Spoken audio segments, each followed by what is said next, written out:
हे hi guys, good morning, welcome back to the channel. आता वाजले सकाळचे 10. आम्ही सगळे लगेज वगैरे पॅक केलं आणि खाली बाईकजवळ पाठवलं आहे. सो आता आम्ही चाललो आहे रेडी होऊन ब्रेकफास्ट करण्यासाठी. आज आपण जाणार आहोत मुन्नारवरून बँगलोर ह्यासाठी चूज केलं कारण परत आपण जर इथून म्हैसूरला गेलो तर थोडंसं डिस्टन्स जास्त दाखवतोय आणि टाईम दाखवतोय पोहोचण्यासाठी, तो खूप जास्त दाखवत होता. त्यासाठी मग आम्ही बँगलोर चूज केलं. बँगलोरला इथून पोहोचण्यासाठी साधारण 9.5 तास दाखवते. 550 किलोमीटर साधारण आहे हा प्रवास. चला आता जास्त वेळ न घालवता आपण पहिला ब्रेकफास्ट करून घेऊ आणि पटकन आपण निघूया आपल्या बँगलोरच्या दिशेने. तर मित्रांनो, फायनली आम्ही आता आमच्या हॉटेलमधून निघालोय. मॅप लावलेला आहे, 3 रूट दाखवत आहेत ॲक्च्युली. सो कोणता बेस्ट आहे जो आपणाला कमी वेळ घेऊन जाईल आपल्या आजच्या डेस्टिनेशनपर्यंत. आता एका ठिकाणी थांबवायचं आहे. तुषारला चॉकलेट्स घ्यायचे आहेत. काल घेतले चॉकलेट्स पण अजून घ्यायला सांगितलेत. सो तिथे एक चॉकलेट्स घेणार आणि तिथंच लोकलना विचारणार आम्ही की कोणता बेस्ट वे आहे जाण्यासाठी बाईकला. कारण बाईकचा रूट दाखवला की असा गावातून रोड दाखवतो, कारण बाईक कुठूनही जाऊ शकतात ना. सो त्यामुळे असा विचार करतो आहे की कारचा रूट लावायचा, जेणेकरून आपल्याला हायवे टू हायवे जाता येईल. थोडंसं लांब पडलं तरी चालेल, कारण गावामधून जाताना शिस्तीत तर जावंच लागतं. पण किती आपण शिस्तीत चाललो तरी लोकांचं काही सांगू शकत नाही. जरा लांब पडलं तरी काय हरकत नाही.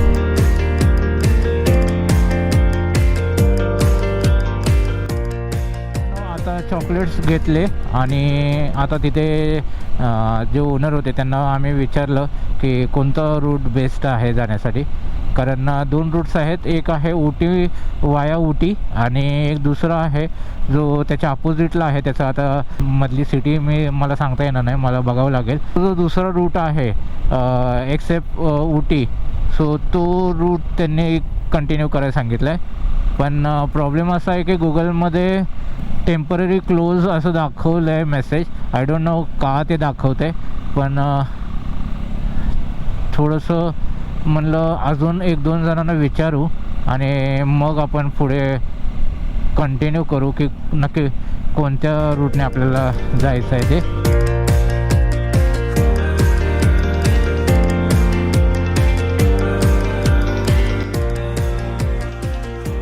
आपण थांबणार आहोत 1-2 ठिकाणी. चहाच्या मळ्यांमध्ये आपण जाऊन फोटो काढायचे आहेत, कारण इथे आलो आणि ते जर नाही केलं तर मग काय केलं. त्यामुळे थांबणार आहोत आपण. लेट्स सी कुठे थांबता येईल. जरा अशी जागा मिळाली ना की मग आपण फोटोज काढणार.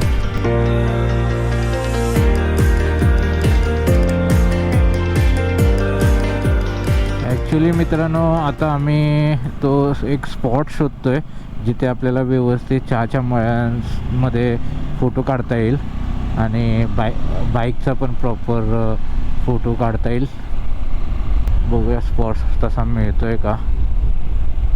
कारण काही ठिकाणी स्पॉट्स आहेत पण भरपूर गाड्या लागलेल्या आहेत, त्यामुळे प्रॉपर फोटोज येत नाहीत असे आहेत.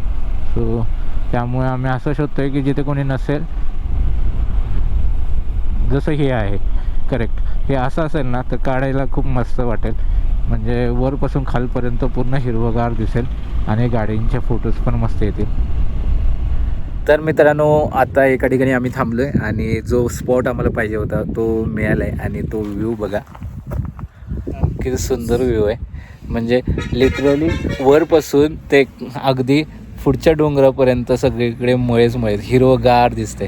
आणि आता आम्ही फोटोज काढायला थांबलो. गाड्या एका साईडला लावलेत आणि बघतोय आता काय कसं फोटो काढायचे ते. सो थोडा वेळ आता थांबणार इथे आणि मग नॉनस्टॉप आपण पुढे जाणार आहोत.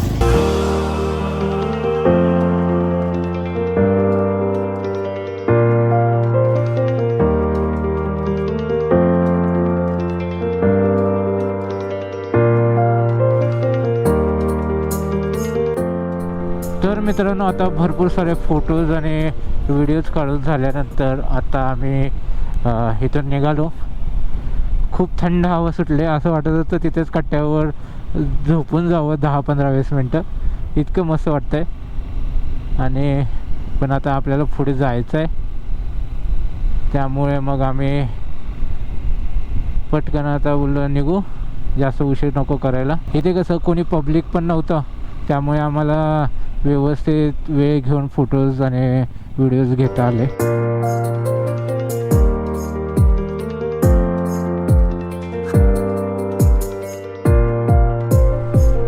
आता मस्त असं ऊन पडले आणि थंड हवा आहे, असं बेस्ट कॉम्बिनेशन आहे.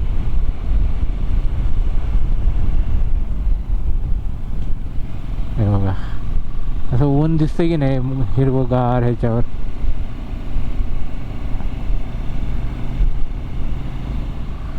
साधारण इथून 400-450 किलोमीटर आहे.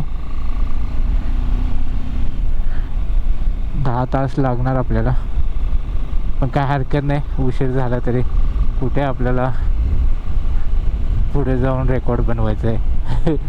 आपल्याला महत्त्वाचं व्यवस्थित सेफली जायचं आहे.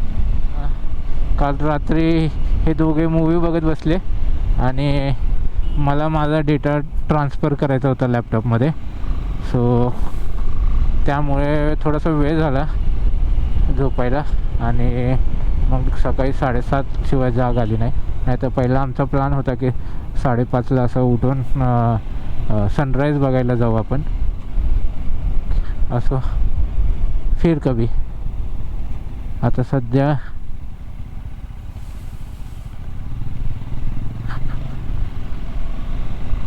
जे झालं ते बेस्ट झालं, जे बघितलं तेही बेस्ट बघितलं.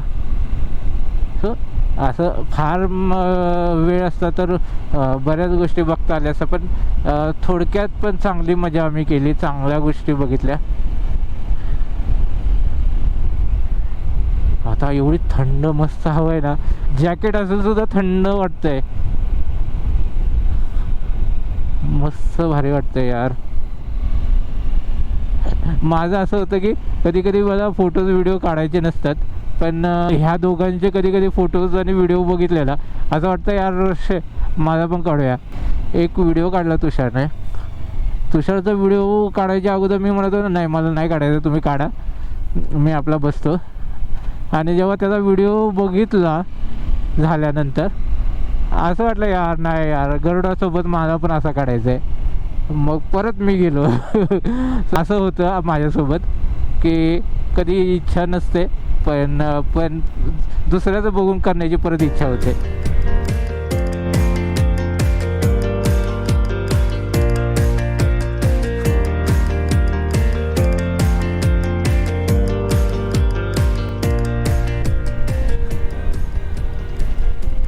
हिरवे हिरवे गालगालीचे हरित तृणांच्या मखमालीचे, पुढचं आठवत नाही आहे, पण आता हे सर्व हिरवगार बघून मला ती कविता आठवली.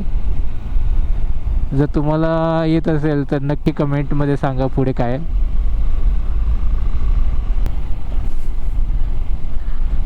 आता हे फॉरेनर्स असे टूरवरून आलेत.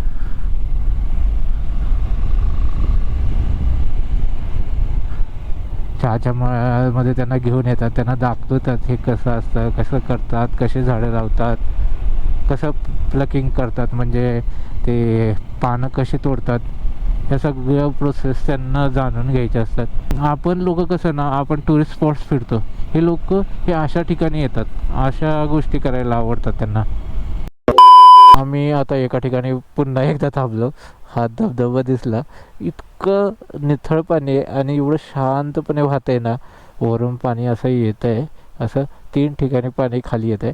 सो असं वाटतं मध्ये जाऊन कुठेतरी बसावं पाण्यामध्ये, इतकं भारी वाटतं ते, पण ते पॉसिबल नाही आहे.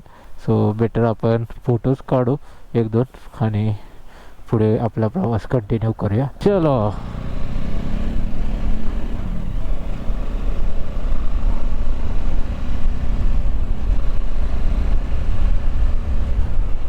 मध्ये मध्ये तर मी वायझर ओपन ठेवतो, कारण जरा थंड हवा बरी वाटते.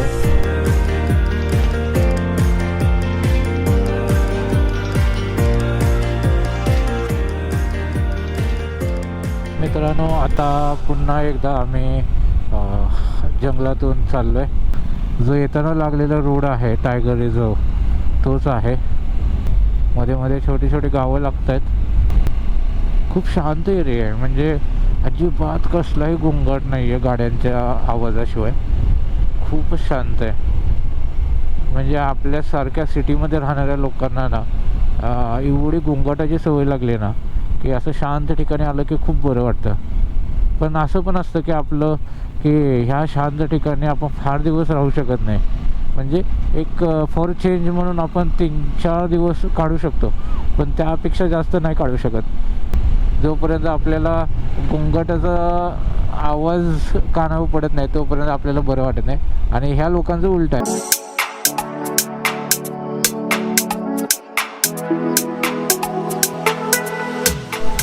मित्रांनो, आता मी इथून रस्त्यातून पास होताना मोर दिसला रस्त्यावर. शिट यार, कॅमेरा चालवला होता, त्यात तुम्हाला आता बघता आला असता. आता ऊन नाही आहे ना, त्यामुळे कदाचित थोडंसं बाहेर पडत असतील. ही चिन्नार वाईल्ड लाईफ सँच्युरी चालू आहे.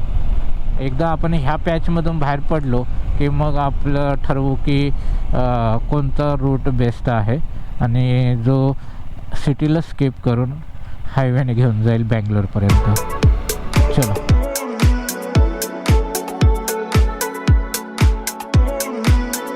तर मित्रांनो, ही आता अण्णामलाईची जी चेकपोस्ट आहे ती आता आम्ही क्रॉस करतो आहे. तुषार थोडंसं मागे आहे, सो त्यासाठी थांबलो आहे. आता चेकपोस्ट क्रॉस करून झाले आणि आम्ही आय थिंक केरळमधून आम्ही तामिळनाडूमध्ये पुन्हा एकदा प्रवेश केला आहे. सो आता नॉर्मल आपले जे रोड आहेत ते चालू झाले आहेत. घाट सेक्शन संपलेला आहे आणि आता कुठेतरी जेवायला थांबलं पाहिजे, कारण ऑलरेडी 4 वाजायला आलेत. सो थोडं थोडं का होईना खाल्लं पाहिजे, नाहीतर वेळ गेल्यानंतर मिळणार पण नाही काय. आणि उगाच मग काहीतरी असं अवेळी खाल्ल्यामुळे ॲसिडिटीचा त्रास होईल. तर आता आतला रोड आहे त्यामुळे आम्ही एकदम सांभाळून चालवतो आहे 40-50ने. आणि प्रत्येक ठिकाणी गाडीला क्रॉस करताना हॉर्न देतो आहे, जेणेकरून त्यांनी जरी बघितलं नाही तरी हॉर्नने तरी ॲटलिस्ट अलर्ट होतील.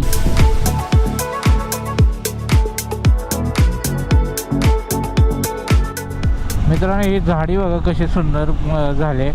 ऑटोमॅटिक दोन्ही इकडचे झाड तिकडचं झाड मर्ज झालं एकमेकामध्ये आणि असं बोगदा टाईप झालेला आहे. लिटरली वेगळंच आहे ना.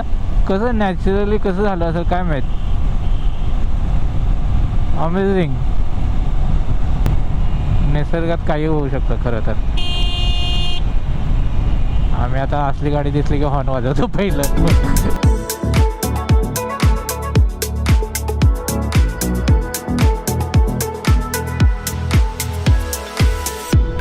मित्रांनो, आता 4:30 झालेत आणि अजूनसुद्धा आम्हाला कुठे पाहिजे असं काय रेस्टॉरंट दिसत नाही आहे. ॲटलिस्ट आम्ही बेकरी शोधतो आहे जिथे थोडंफार खाऊ आणि मग लगेच पुढे निघू, पण ते बेकरी पण दिसत नाही आहे.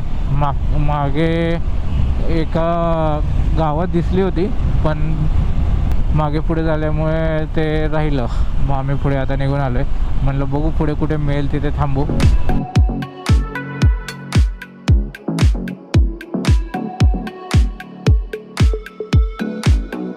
तर मित्रांनो, आम्ही एका ठिकाणी आता ब्रेकफास्टसाठीच थांबलो, कारण लंचसाठी कुठे हॉटेल दिसलंच नाही. नाव माहीत नाही काय आहे. सो इथे आम्ही थोडंसं केक्स आणि थोडं स्नॅक खाल्लं आणि चहा वगैरे ह्या दोघांनी घेतला. आता आम्ही निघतो इथून. 5:15 झाले. अजून आपल्याला 300-3.25 किलोमीटर आहे. अराऊंड 6-7.5 तास लागणार आहेत. सो चला मित्रांनो, ही जी माणसं तुम्हाला दिसत आहेत रस्त्यांच्या बाजूने ते अनवाणी जात आहेत चालत. काल रात्री मी बघितलं होतं आणि आजही बघतोय पूर्ण अनवाणी चालत आहेत सगळे. तिथला त्यांचा कोणतरी देव असणार आहे ज्याच्यासाठी ते चालत जातात. जसं आपल्या इकडे दिंडी निघतात, पालखी निघतात, तसं ते देवाला पायी जात आहेत. खूप लोक आहेत बघा.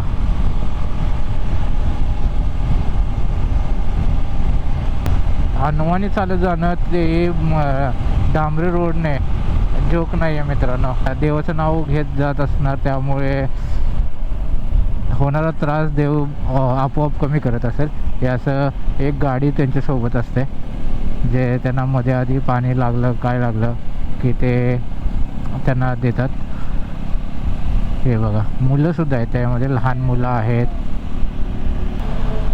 आय डोंट नो नक्की कोणत्या देवाचं आहे, पण दिसताना ते कार्तिक स्वामींसारखे दिसत होते.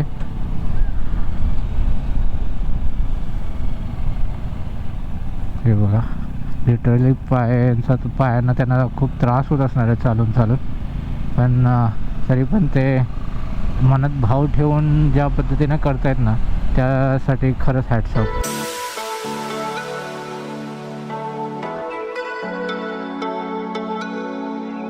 आता जिथून मी तुम्हाला दाखवलं तिथून जवळपास मी 10-15 किलोमीटर आलो असेल, पण अजूनसुद्धा लोक ह्या रोडला चालत आहेत.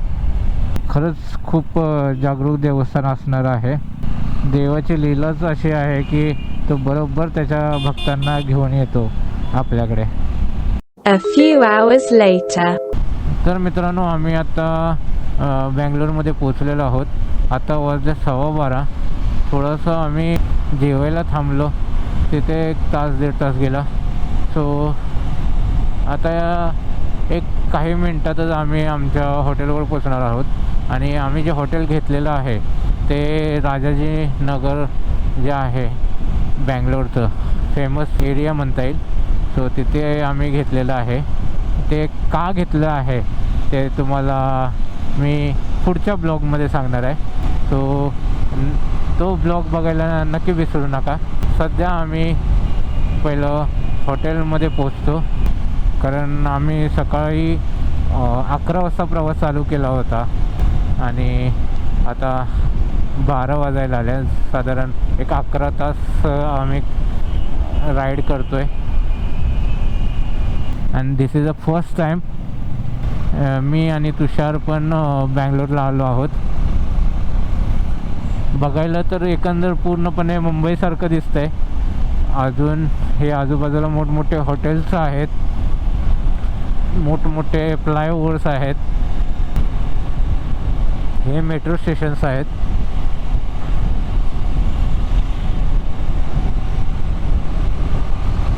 सो एक थोड्या वेळात आता आम्ही आमच्या हॉटेलवर पोचतोय. तर मित्रांनो आता जस्ट आम्ही हॉटेलवर सगळं लगेज वगैरे आलं, चेंज केलं आणि आता बसलो होतो.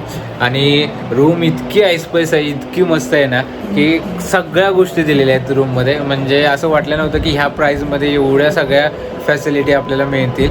पण तुम्हाला दाखवतो आमच्या रूममध्ये काय काय आहे ते. आता पहिल्यांदा सुरू करतो इथून की इथून एंट्री केल्यानंतरच समोर इथे बाजूला बाथरूम आहे. देन इकडे असं रूममध्ये आल्यानंतर इथे स्नॅक्स ठेवलेला आहे. स्नॅक्ससोबत वजन काटा पण दिला आहे आणि वैभव आता इथे वजन चेक करतोय.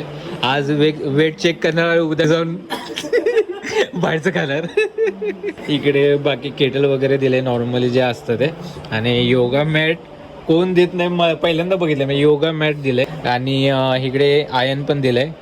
बाकी हे पण देतात मोस्टली. 4-5 लाख ठेवले. देन AC आहे इकडे, TV आहे आणि सगळ्यात महत्वाची गोष्ट म्हणजे इथे अलेक्सा दिले, ज्याच्यावर आम्ही आता सॉंग्स लावलेत. आणि कर्टन्स बघा केवढे उंच आहेत, वैभवच्या हाईटच्या 3 पट असतील. सो असं सुंदर असं रूम आम्हाला 2800 रुपयामध्ये मिळाले. सो बस आजच्या पुरतं इतकंच. भेटूया पुढच्या ब्लॉगमध्ये. तोपर्यंत बघत राहा just about us. So that's it for today. Hope you like this video. We will meet you in next blog. Till then bye bye, take care and love you all.